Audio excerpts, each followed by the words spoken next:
இன்னைக்கு வந்து நம்ம தேப்போமி மீனாட்சி சுந்தரம் இருக்கார்ல, அவரை பற்றி நம்ம சில க்ளூஸ் பார்க்க போகிறோம். அவரோட நூல்களை வந்து நம்ம இன்னைக்கு க்ளூவாக கோர்வையாக ஞாபகம் வச்சுக்குவோம்.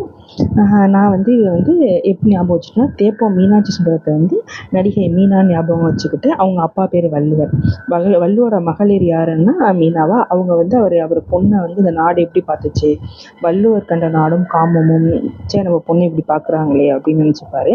அப்போ தான் அவர் பொண்ணை நினச்சி பெருமைப்படுறாரு. அவள் எவ்வளோ அன்பாக இருப்பா தெரியுமா, அவள் கால் பண்ணப்ப நான் நினச்சிப்பேன், நீ வந்து எப்படி இருந்த, இப்போ பார்த்தா நீ பிறந்தப்போ எப்படி இருந்தன்னு பார்த்தா காணல் வரியாக இருக்கு என் வாழ்க்கை, நீ வீட்டில் இருந்தால் கூட சமணம் போட்டு உட்காந்துருப்ப, உன் சிந்தனை உன் மனம்லாம் எப்படி இருக்குன்னா, நம்ம இந்த கலையை வாழ வைக்கிறதுக்கு நம்ம தமிழ் மொழியை நல்லா கற்றுக்கணும், அந்த மொழியை விளையாட்டாக எடுத்துக்காம நீ அதை ரொம்ப கற்று 10 பாட்டு இருந்தாலும் எல்லாமே நீ வந்து நீ உன் மனசார செஞ்ச, அதுதான் உன் கல்வி சிந்தனை அப்படின்னு அவர் யோசிச்சுப்பாரு.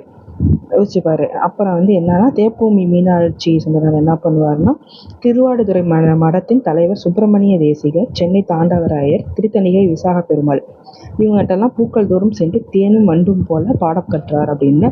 இது யார் இப்படி கத்தாரு அப்படின்னு கேட்டாங்கன்னா, தேப்போம் மீனாட்சி. மீனா கண்ணு வண்டு மாதிரி இருக்கும்னு ஞாபகம் வச்சுக்கோங்க.